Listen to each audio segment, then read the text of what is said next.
Tengo en línea telefónica a Carlos Iafigliola, que es candidato a la presidencia, precandidato a la presidencia del Partido Nacional en esta próxima interna, que ha estado trabajando siempre por este tema, inclusive en la promoción de lo que fue aquel plebiscito, además con respecto al aborto en nuestro país. Buen día, Carlos, gracias por atendernos.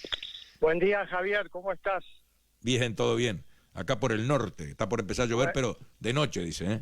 Bueno, acá todavía no, pero tiene pinta. No, te voy a hacer una pequeña aclaración. Con gusto. Que yo no he largado mi candidatura todavía.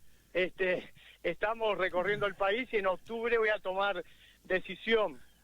Fui precandidato en la pasada, pero todavía no largué la candidatura. Igual, capaz que te adelantaste, hiciste una profecía, pero todavía claro, no largué. Obviamente, pero además, si no vas a estar como candidato, vas a estar acompañando, así que vas a estar. No, estar voy a estar como hace más de 40 años que milito y voy a seguir estando, y sobre todo Claro. en temas como el que vos querés tratar hoy. Exacto. Ahora, bien, Carlos, un aborto cada 50 minutos en el Uruguay.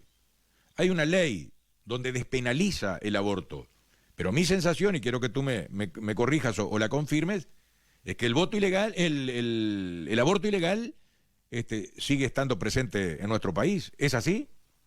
A ver, el aborto ilegal seguramente siga estando en la vuelta, y obviamente está mal, pero como antes pasaba, es difícil de que alguien se anime a denunciar, pero obviamente desde que se legalizó el aborto, nosotros dijimos, va a pasar a ser una práctica más, un acto médico más. De hecho, hacen intervenir a profesionales de la salud. Y bueno, y lo que va a pasar en el Uruguay, una vez que se legalice el aborto, que fue lo que ocurrió con la ley en el año 2012, lo que va a pasar es lo que pasó en el mundo. Bueno, se baja la barrera. Antes se creía que justamente el aborto era algo malo porque se entendía que se atentaba contra la vida. El momento que hay una ley, esa barrera se baja, ya la percepción es distinta y se lo empieza a tomar como algo natural. Entonces lo que ha pasado en el mundo, y por qué no iba a pasar en el Uruguay, es que empieza en una cifra y tiende a ir subiendo con el tiempo. Y es lo que pasó en Uruguay. Empezamos en el año 2013 con cerca de 7.000, al año siguiente cerca de 8.000, y bueno, fuimos creciendo y hoy estamos pasando la barrera de los 10.000 abortos por año. Yo vengo diciendo desde hace mucho tiempo de que desagregada esa cifra, eso significaba que en el Uruguay había un aborto por hora, es decir, estamos hablando de que por hora muere un bebé en el vientre materno por aborto legal en el Uruguay. Bueno, ahora las cifras que salieron ayer en el diario El Observador, que responden a cifras oficiales del Ministerio de Salud Pública, lo confirman peor aún, cada 50 minutos muere un bebé en el vientre materno por aborto legal, y ¿sabés qué es lo más preocupante, por lo menos para mí? Obviamente, como defensor de la vida, siempre estuve batallando en contra de este tema, pero a mí lo que más me preocupa es que yo trabajé por un gobierno de cambio, y cuando hablo de gobierno de cambio, creí que el cambio iba a ser en todo sentido, y creí en la palabra del presidente de la República en mayo del 2020, que dijo que su gobierno iba a ser un gobierno de agenda provida y que iba a hacer lo imposible para bajar los abortos. Bueno, eso no ha ocurrido. No solamente se mantienen los abortos que teníamos en el gobierno del Frente Amplio, sino que todavía el dato del 2022, del año pasado, muestra un crecimiento. Entonces, yo estoy realmente muy preocupado por este tema, y obviamente es parte de esa ecuación que vos recién hablabas y decías, que tiene que ver con el tema demográfico en el Uruguay. Sí. Eso es parte de la ecuación, hay que ponerlo arriba de la mesa también este tema. Claro. Ahora, Carlos, bien, más allá de lo conceptual, del punto de vista humano, de lo que significa el aborto, en definitiva, acá se puso a consideración del pueblo uruguayo. El pueblo uruguayo aplastantemente votó en favor de la legalización del aborto. Acá hay un pronunciamiento popular muy claro de la gente, que echa por tierra, por ejemplo, iniciativas como la tuya de pelear hasta el último día por esto, ¿no? No, mirá, te cuento. Primero, está bueno hacer la aclaración. Yo sé que vos lo decís, obviamente como profesional del periodismo lo decís parado en la información que tenemos, pero está bueno hacer el análisis de lo que pasó en el Uruguay en el 2013. Lo que hubo en el Uruguay fue un pre-referéndum. Los pre-referéndum son instancias no obligatorias de concurrencia de la gente a ver qué quiere hacer con una determinada ley, si la quiere poner a referéndum obligatorio o no.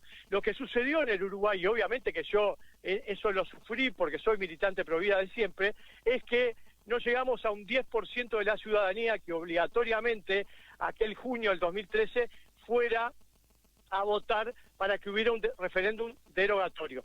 Pero convengamos que no es lo mismo que decir que el pueblo uruguayo votó a favor de esta ley. El pueblo uruguayo claro, a ver, Carlos, está bien la precisión que tú haces, pero digo, esa primera porción ya demostró, es decir, tú sabes que en las elecciones, en todas las consultas, hay una notoria tendencia. Entonces, la tendencia clara y notoria en ese pre-referéndum, como tú muy bien precisas, indicó claramente que el pueblo uruguayo no tenía ganas de considerar el tema. Yo creo que lo que hizo el pueblo uruguayo es los informados, porque mucha gente capaz que ni se enteró. Recordemos que la campaña la hicimos con un escarbadiente, ¿no? Pero es decir, no tuvimos los medios como para hacer una campaña de verdad, pero digo, los que se enteraron, yo creo que una parte dijo, bueno, este es un tema que lo resolvió el ámbito político, que lo termine de laudar el ámbito político. Le volvió a pasar la pelota al ámbito político. Pero que yo hago la aclaración porque, ¿sabés qué? Yo no creo que el 90% del pueblo uruguayo esté a favor del aborto. No lo creo porque he recorrido desde hace muchos años el país y yo sé que sigue siendo un valor supremo a preservar en la sociedad uruguaya, el valor de la vida. Lo que pasa que, bueno, de la manera como se dan las cosas, de la manera como está armado esto del referéndum, parecería que la lectura es esa. Pero además, para quienes entendemos que lo que está en juego, como te decía, es un valor supremo, que debiera ser un valor supremo para todos, sobre todo para los gobernantes, ¿no? Que están obligados, en el caso Uruguay, por la Constitución de la República a defender la vida y por los tratados internacionales, como el Pacto de San José de Costa Rica, de la Convención Americana de Derechos Humanos, que dice que los países que adhieren, y Uruguay adhiere, deben proteger la vida desde la concepción misma. Todos debiéramos proteger esa vida desde la concepción misma. Entonces, cuando yo entiendo que este es un valor supremo, nunca puede estar sujeto a mayorías o minorías circunstanciales de legisladores un día o de pre-referéndum en otro. Es decir, este es un valor supremo a preservar. Y yo voy a seguir trabajando hasta mi último suspiro por este tema, porque considero que es un tema central. Es decir, ahí se muestra también la mirada humana de un gobernante. Yo estoy preocupado, repito, porque en mi gobierno creí que este tema se iba a encarar y me llevé la sorpresa, porque hasta quisimos ayudar al presidente poniéndole una propuesta arriba de la mesa en el 2021, nos llevamos la sorpresa de que este tema está encajonado y que se ha hecho poco o nada. Yo voy a seguir insistiendo, Javier. No me queda otra como luchador de toda la vida. Te conozco y sé que lo vas a hacer. Carlos Iafigliola, te agradezco mucho. A ver, voy a rectificar. En vez de decirte precandidato, te voy a decir dirigente del Partido Nacional. Te agradezco muchísimo que hayas estado con nosotros esta mañana. No, el agradecido como siempre soy yo, Javier. Un abrazo grande para vos y a toda la barra, el pueblo de Artigas. Chau, bueno, chau. Igualmente. Chau. Bueno, ahí estaba entonces Carlos Iafigliola con respecto a este tema, que me consta, es un hombre que ha luchado, habrá su partido en relación a esto, ¿no? Es pro vida.